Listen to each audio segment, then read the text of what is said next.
Welcome to another episode of the Daring to Transcend podcast. Today we are going to be talking to Meg Sullivan, who is currently living in New York, and you'll hear more about that story in a few minutes.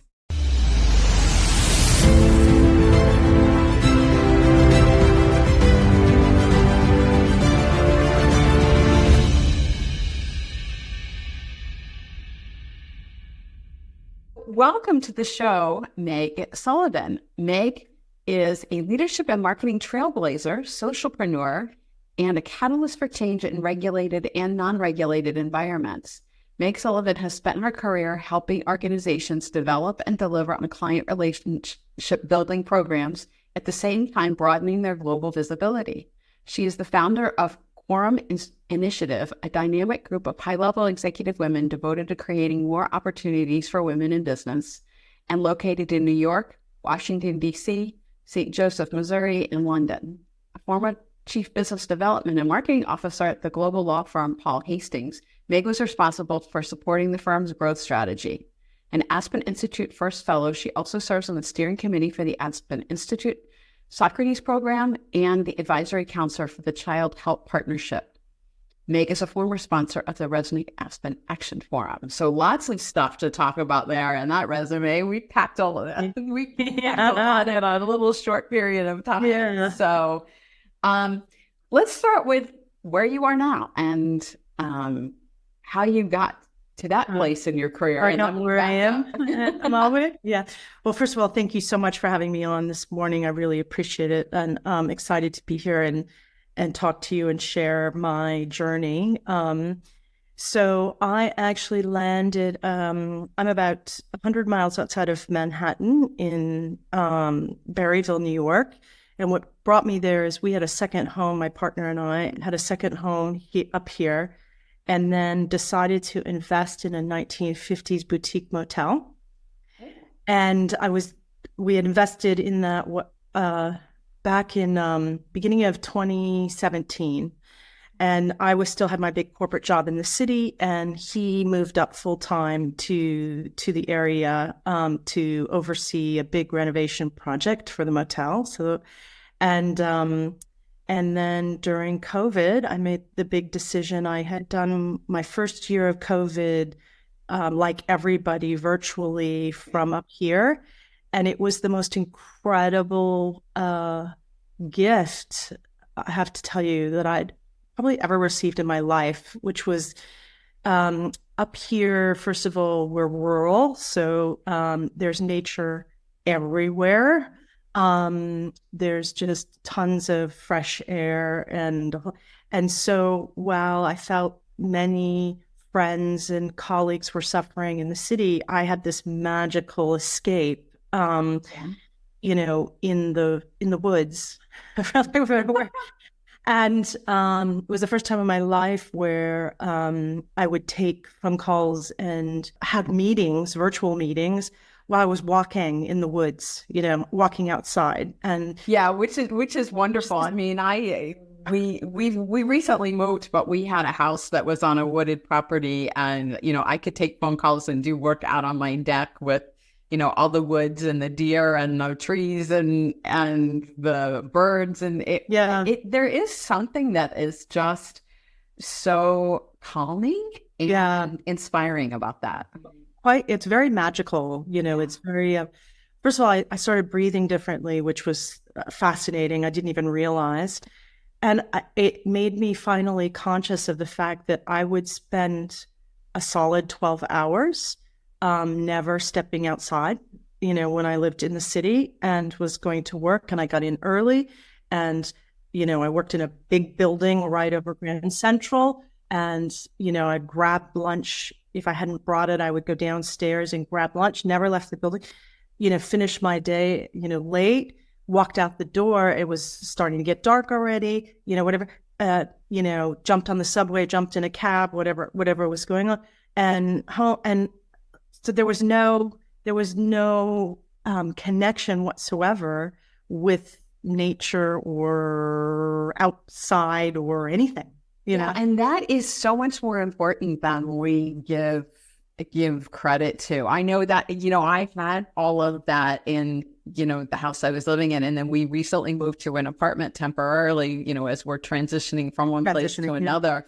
Yeah. And the apartment it's not in Manhattan, but it's in a town, right? And when I look out the window, I see buildings, I don't see trees. Right. And it's really shocked to me how much that bothers me. Like how much that nature was nurturing me before, and that I don't, not having it now, I have to make sure that I make time for that because. Right. Well, and you're more conscious of doing that, I would imagine. Yeah. Now that you've had the other experience. Exactly. I would assume I would take with me, no matter where I would end up, that has to be a part of what I do now. But I didn't appreciate it at all, I have to admit. So I just lived this crazy rat race of a life, loved it, and that's okay. But this was just a really cool transition. And, like all things, COVID, I think, asked everybody to, dig deep and reflect about their life and where they were going. And I felt like it was overdue for me to make a transition out of my big corporate job. I was ready for it. The business was finally kind of, believe it or not, we opened the business in the middle of COVID. So that was curious at best. And we just sort of like white knuckled it all the way. And, it turned out to be a positive because the interesting thing about a motel is that all the doors open to the exterior. Right. So we started inviting people who were stuck in the city up and to experience it and kind of do a dry run for us. And no one wanted to leave. And who could blame them? Right. So then they had absolutely. All of a sudden you have permanent residents. Exactly. And repeat customers, like at a level that's unheard of in the industry. It was like at 85% repeat, reoccurring visitors and stuff, which it was the anomaly of the moment, because it provided safe beauty and people understood how to navigate that. And and that was really important. So that was kind of an amazing way to kick off the business. But the business was kind of at a point where it could use my help and expertise. And so I was like, yeah, it's time. And there was a natural transition for me.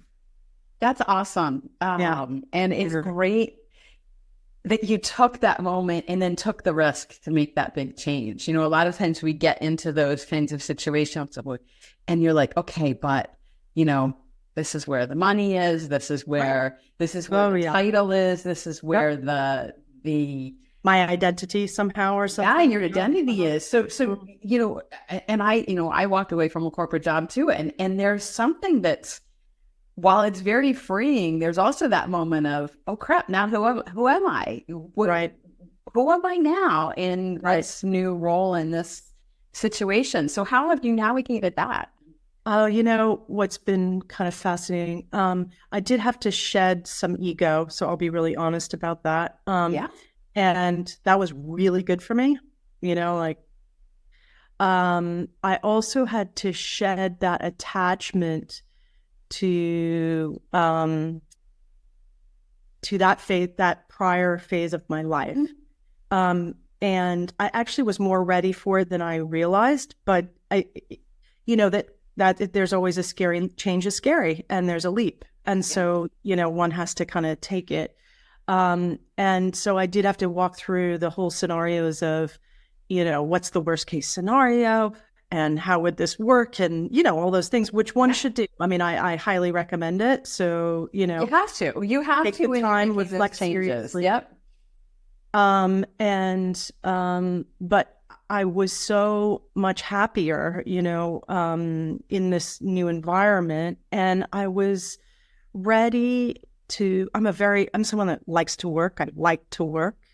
So I work a lot, and it's probably the thing I'm most guilty of, as I probably work too much. I definitely work more today than I've ever worked in my life, working for myself. Yeah. But it feels very different than, showing up in a big corporate environment and needing to answer to others when you don't always agree with that outcome or that path. And that's a whole new game. And I haven't looked back. I just love it. I've really enjoyed this phase so far in my life, with all the risks and chaos that come with that, Yeah, and to your point, you have to learn how to become accountable only to yourself, right? And instead of being accountable to other people. And I think particularly as women, we grow up being accountable to other people more than to ourselves. So that's often a big transition. It's a little sad to me, honestly, that a lot of women have to find that by leaving, by doing what you've done, and that we can't, a lot of women can't seem to find that personal, internal accountability, let's call it, in a corporate environment. And I understand why. I mean, it's hard because there's a lot of pressure. There's a lot of stuff coming at you. It's what I'm most frustrated about, actually. So I'm glad you bring that up. I launched Quorum Initiative in 2011. So I've been studying, the advancement of women and lack thereof very closely for all of this time. So I launched it when I had my big corporate job, with a international law firm in the city, and I was determined to get change done, and show how it could be done, how I could create change within that corporate environment, and how I could be catalytic for others to do the same. And, that whole path. Let me tell you, first of all, it's such hard work. I can't even tell you, it's such hard work. So kudos to everyone who's doing it, because it is super hard work. Second of all, it's slow as molasses. And so I find that I just had these overwhelming moments like, this is going to take forever to get the change I really want to see done. And I had a very serious seat at the table with a very serious voice in my organization, with a lot of influence. And I used my platform. I worked hard at it, And so I thought to myself, goodness gracious, all those folks out there who don't have the privilege of all of that, behind them, imagine how much harder it is, So, it made me believe a couple things. I don't believe that everyone has to leave. I do believe that the current models of a lot of businesses, a lot of our institutions, education or governmental, are broken. And they're broken only in the sense of, not that they can't make money or they can't achieve the goals they're supposed to achieve, either or, if you're thinking about that. But it's they're doing it to the benefit of only a small group of people. So it leaves a lot of society out. So that experience is not it isn't a net positive for everyone, right? It's a net positive for some. And so that's one of my biggest concerns, I think, long term. I feel like it's time for a new way of thinking and new models. It's time to say that a shakeup within these organizations and a new way of thinking is the way to go, not retrenching back to what we've known. And that's okay that it existed that way. We're just really, really, really ripe for innovation. And one of the ways that I believe that has to happen is really investing in women-run businesses, because they're going to demonstrate a new model. They're going to do it differently. They're going to set it up in a new way. They're going to think about it differently. And then there's space for everybody, in that. And the minute you start showing that there's other ways to do things, then everybody can wrap their head around that there's space for all of these things that people are clamoring for, and it's not getting done, Yeah, and let's push the dinosaur. And I think obviously the big fear is, well, we won't make money, we won't be successful, we won't be able to stay in business, if we do all these things, right? I mean, just right, for sure. And to your point, to the point we just talked about earlier, change is scary, change is hard. especially when you're going into something that's unknown. And, you know, there's still all the expectations of we've got to, you know, we've got to meet these goals and do all that stuff. And we're like, well, okay, but if we start experimenting over here, to your point, what happens to all these goals and stuff? And then what happens to the whole thing? So it's really a retraining and a re-educating of everyone. Right. To your point, having some women and men, because I won't say that it's only women. There's certainly, I believe in the value of partnership between men and women, because I think we bring different things to the table. For sure. But we do need to find examples and create examples of different ways of doing things so that people can then start to learn and integrate them. Exactly. Yeah. And keep the good things from the old systems and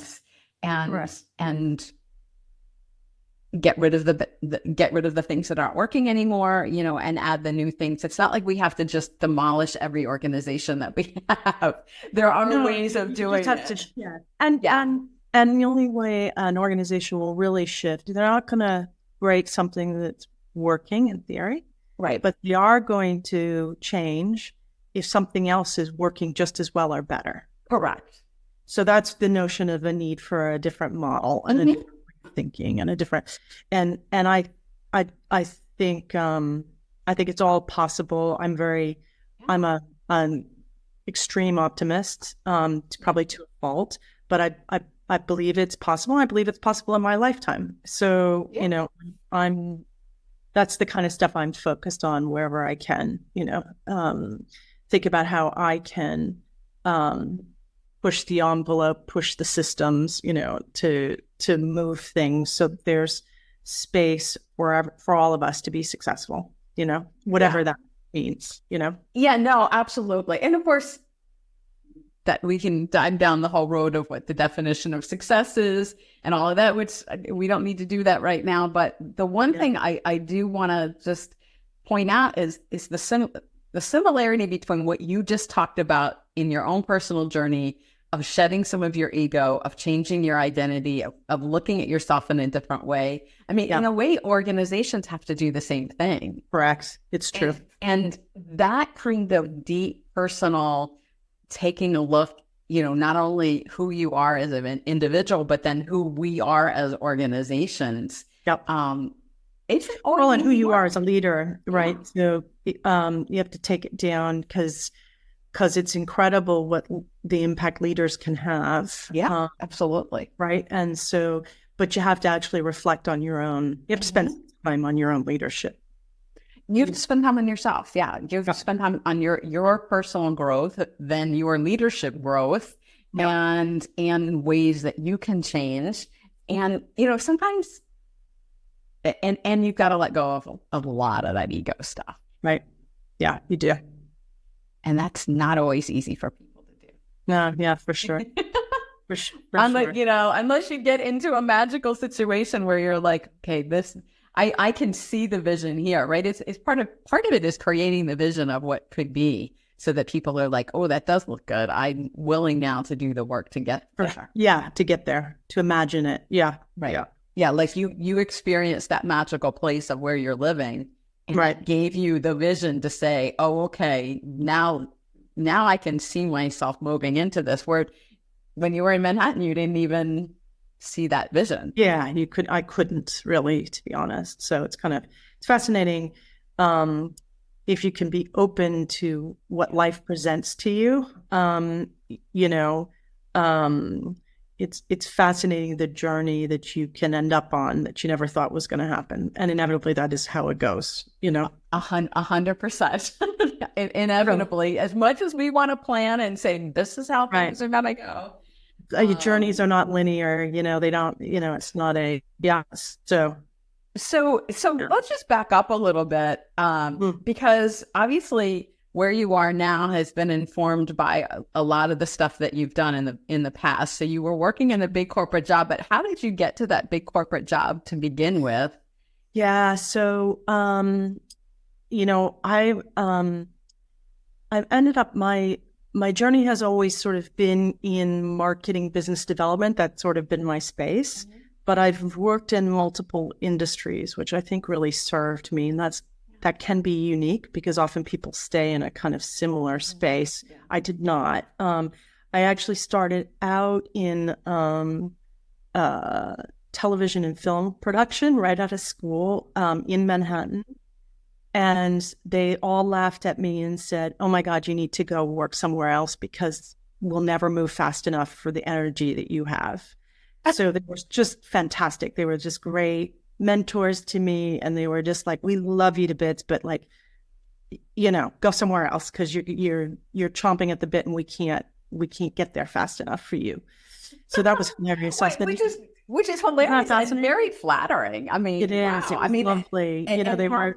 And how they recognized that and supported you with that? It was amazing. Incredible. So I ended up, just by happenstance, I had done a summer job in college for a private equity firm, and they were hiring, when this all took place for the production firm. And so they said, "Why don't you come back and work with us? We've got some new projects in the hopper. We could use the help, whatever."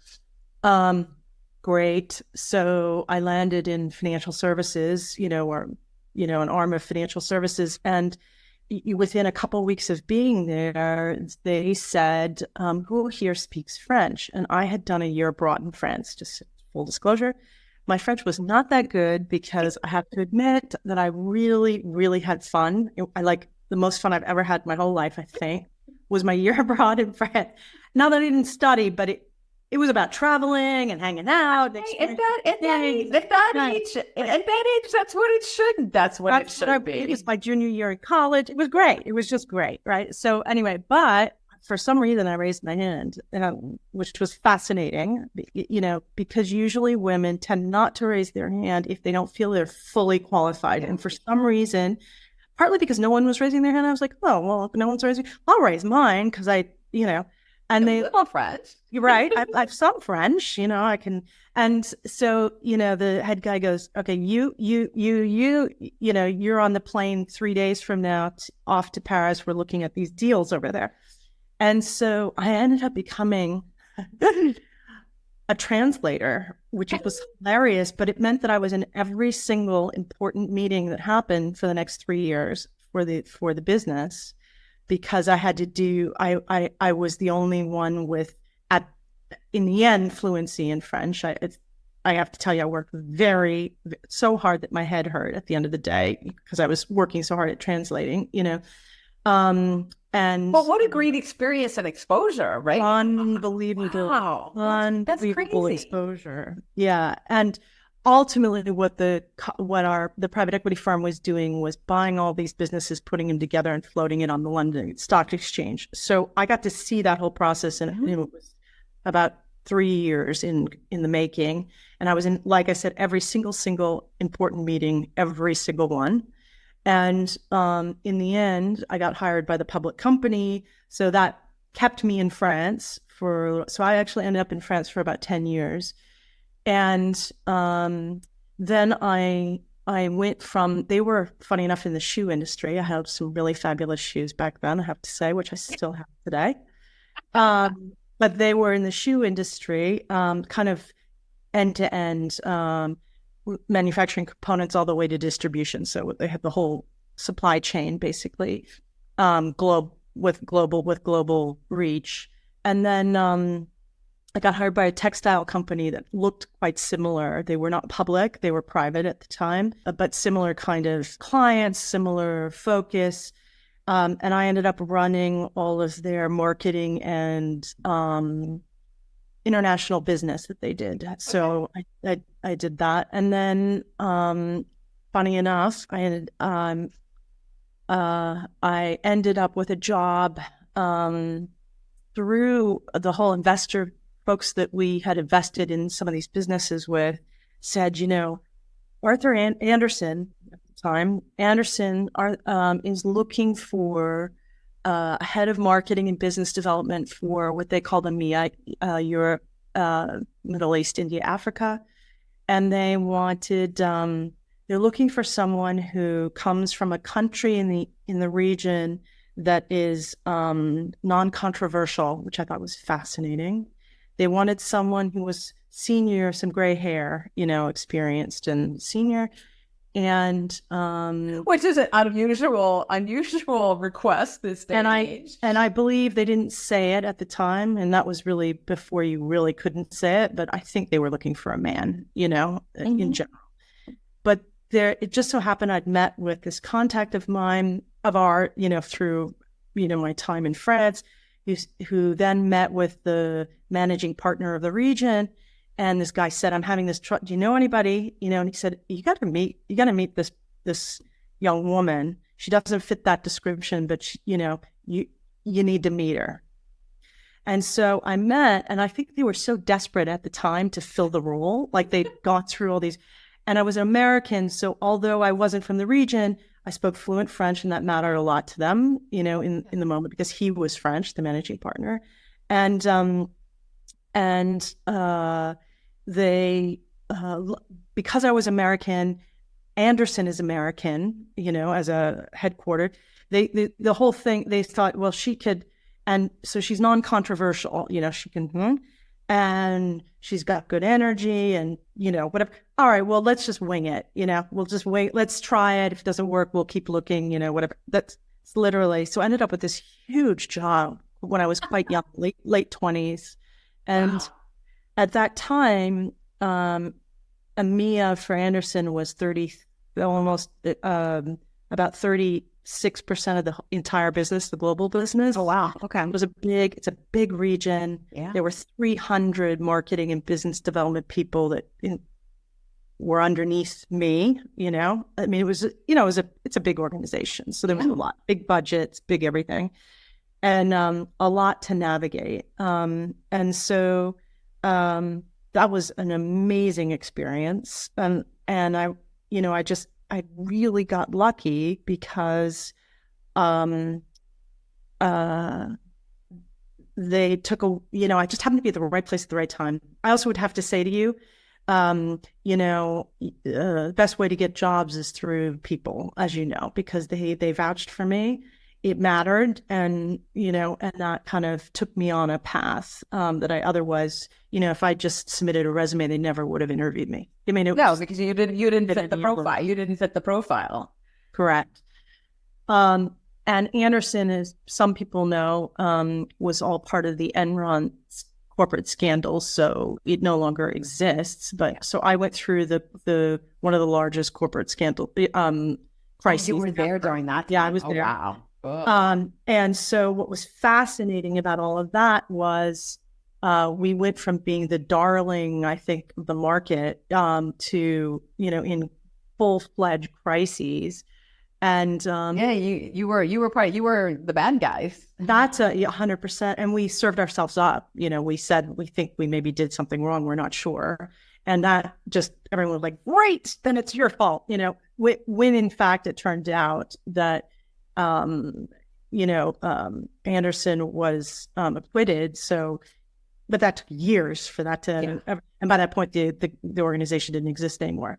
But I got to witness what happens in a situation like that, and the chaos and how people manage through crises.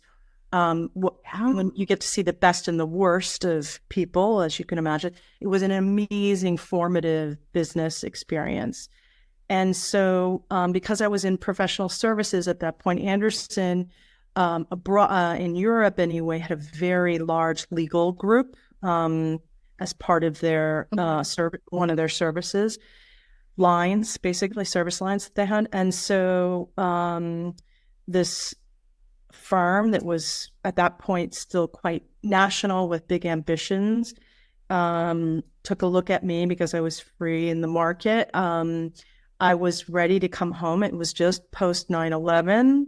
My two older brothers were having children, and I was sort of feeling far away, and ended up back in New York working for this law firm with big international ambitions. And so my background actually was of interest to them because of that. Sure. Navigate a lot of that. Sure. So all of this comes back to that one decision you made and to raise your hand that you could speak French, right? And it's so it's so funny to me because you hear a lot of stories like that. I mean, my career was like that to some degree, although, I stayed with one company, but it was still, I raised my hand early for something, much to my father's chagrin. And it's something that's so important to be able to show that you're willing to take the risk. Yeah. To take that step beyond your comfort zone and maybe even your capabilities at the time. Right. 100%. And to your point, I've talked to quite a few women leaders in HR, even on the show, and we still hear over and over and over again that women don't do that. Even now. I mean, I think it's changed some, but even now there's that hesitancy. Well, I haven't done this. I worked with a client not too long ago. She said, well, I haven't done that job. I can't apply for that job. I'm like, yeah, right. But write down what you have done. And now look at that, what they're looking for. Okay. Well, and also so many of the things that women have to remember is when they go to hire someone, what do they look for when they're hiring? Because there's a million things you can train. That's easy. The training stuff is easy. And also for you as an individual, there's a million things you can learn and quickly if you're motivated, right? So that's not 100%. That's not the problem. The problem is, do you have the core capabilities that an organization needs? Are you business savvy? Can you have a bigger perspective? Can you work with all kinds of people, effectively? Depending on what the job criteria it is, do you have some of those skills? Because you just need some. You don't need them all, but you need some. And if you don't have some of them, can you find the people that do?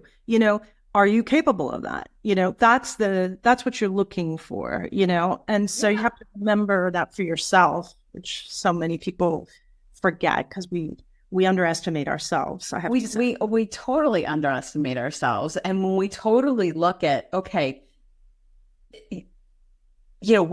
what have I done? What have I already learned? Like, right. How far have I already come? And then you think, well, wow. If I've already come that far and learned that much, no matter where you are in your life, there's always more you can learn. Oh, yeah. There's always more we can learn, and we have to. I mean, if we stop learning, I don't know. It's if you stop learning, you might as well shrivel up and fall in all someplace because you're going to be left behind. For sure. Like not going to get what you want out of life. I also really believe the leaders in general are folks that want to lead. The thing that's most important is your ability to remain curious about everything and your willingness to learn. And those two things will benefit you for life and forever. And, it's a continuous cycle, that we all have to sign on for, I think, and subscribe to. And if you've got that going for you, chances are all the rest can fall into place. 100%. So 100%. I couldn't agree with you more. Curiosity is a really important characteristic of leadership and of, being able to be successful in a variety of different environments. For sure. I also had the privilege through two angles. One was, interesting enough, through launching Quorum initiative, which was probably the best gift I've ever given to myself, bar none, full stop. Because I meet endlessly amazing women, men too, but mostly women, amazing women doing amazing things. And it's so inspired me. But we do a fair amount of leadership development work because we're trying to give ourselves the help and support we need to lead with our values collectively and have greater impact in what we're doing. So, and understanding your ability to have impact and what does that look like? Yeah. Yeah. So, I probably have 100 times more leadership development opportunities than the average person. But in addition to that, I also had the opportunity to go to be a fellow at the Aspen Institute, and they're all about helping leaders lead with their values. That's their sort of underlying theme, because they believe that business has a really important role in improving society, and the only way to do it is to find those that can lead that effort and will take it up and help get involved in solving the world's biggest problems today, right? And I do believe business has a role in that. Absolutely. I 100% agree with that. And to give Aspen the kudos that they deserve, they do incredible programming around that, where they're just asking you to be a more expansive leader. Think about things much more broadly, kind of expand your vision, consider other things, consider other points of view, whatever. So I've really, that's been my relationship with the Institute. Aspen Institute has formed me in the last decade for sure, quite significantly. So that was a big opportunity, and I continue to engage with the Aspen Institute regularly, only because I'm forever a fellow. So I, engage with a lot of the fellows. They're all doing really interesting things, but also beyond that, I feel like the Institute is making, doing some good work in terms of trying to think about some of the big problems of today. And so I'm fascinated by that, because I feel like we all need to show up and think about how we can contribute one way or another, Yeah, absolutely. So tell me just a little bit more before we wrap up here about the Quorum Initiative and, what you are doing there, and, potentially how people could get in touch with you if they're interested in that. Yeah, fantastic. Yeah, so I launched Quorum in 2011, and that was kind of pre Lean In, pre-Me Too movements. So actually, if you think about the timing, it's kind of interesting. But I was in my early 40s at the time, and I had made it to the C-suite. I had a big voice in my organization, and I was not only the only female, but I never in my entire career path had any female mentors or anyone above me, So that was curious to me. I felt quite lonely often because I made it my business to be to offer a different point of view all the time. I felt like that was my job to do that, and so I did it. But that's not always appreciated. It's not, and it took a lot of energy, Yes. because and so I thought, this can't be, there's so many fabulous professional women out there. I just need to find them. Where are they? I want to join an organization, and I want to, of my peers, I want it to be broad in industry remit, because I know a lot of folks in my own space. I need to broaden my horizon a little bit, broaden my contact base. And I want them to be focused on how we're taking action to change this paradigm that's happening it isn't right, So I'm going to join. I'll get on the board. I'll do whatever. I'm going to join, and I'm going to be serious, and I'm going to commit energy to that. Because up until then, I'd really committed energy to my career path, to be fully honest, Sure, we all do. Early on, that's what we do. Yeah. And interesting enough, at the time, I couldn't find, there was a lot of wonderful women's related organizations doing things, but they were either an industry vertical, or they were focused on kind of loose networking, but not no outcome. It wasn't outcome oriented, about no action to it and stuff. And I thought, okay. So in the end, I started Quorum, and Quorum's mission is and goal is quite broad, which is how do we accelerate the advancement of women? That's Right. what this is about, right? But how do we do that by taking tangible action? So we never leave a meeting or leave a session that we do or anything without talking about how we can take action both as an individual and as a collective. And so how do we think about that in terms of what we've just learned or what we've just experienced or what we just heard? Yeah. And so that's, I think, I think has a unique bent to it. Yeah. In terms of the organization. And we started it, funny enough, in New York, and then it grew to DC, then London, then more recently to the Midwest, to St. Joe, Missouri, which is just outside of Kansas City.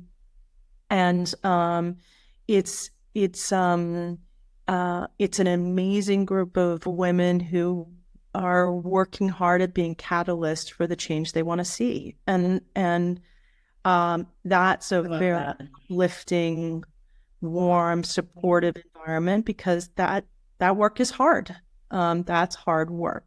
And so, you know, we need each other, and it allows women to plug into an organization of people who think like-mindedly, but who are quite diverse in every aspect of that word. And so that's, I think, super engaging. I think once people have experienced Quorum, you know, they're like, whoa, I think they think like I think, which is they go, every time I engage, it's the best gift I've given to myself, because, you know, I learn something and I meet all these amazing people, and, you know, it just, you know, takes me to a new place. Yes. So that is Quorum in a nutshell. that is absolutely incredible. So if people want to get in touch with Meg Sullivan, or learn more about Quorum, or, you know, anything else that you're doing for that matter. So probably the easiest way is, you know, reach out to me, probably through LinkedIn. Just reach out to me through LinkedIn, which would be great. They can also reach out quoruminitiative.com. You know, you can go on the site there, and you can reach out to us through the website as well and get further information. And we're always delighted to meet new people. So we're it's a very opening and welcoming community. So absolutely. Well, I look forward to learning more. And thank you so much for joining me today, Meg. This has been an amazing conversation. I really enjoyed it. Thank you so much for having me. I really, really appreciate it, and have really enjoyed the conversation. So thank you. Yeah, absolutely. And if you would like to learn more about me and my organization, you can reach out to me on LinkedIn also, Karen Ann Bulluck, or my website, daringtotranscend.com. And if you want to get some clarity, like Meg did, about where you're going in the next phase of your life, I would love to help you with that. So please stay tuned for our next episode next week, and thank you for joining us.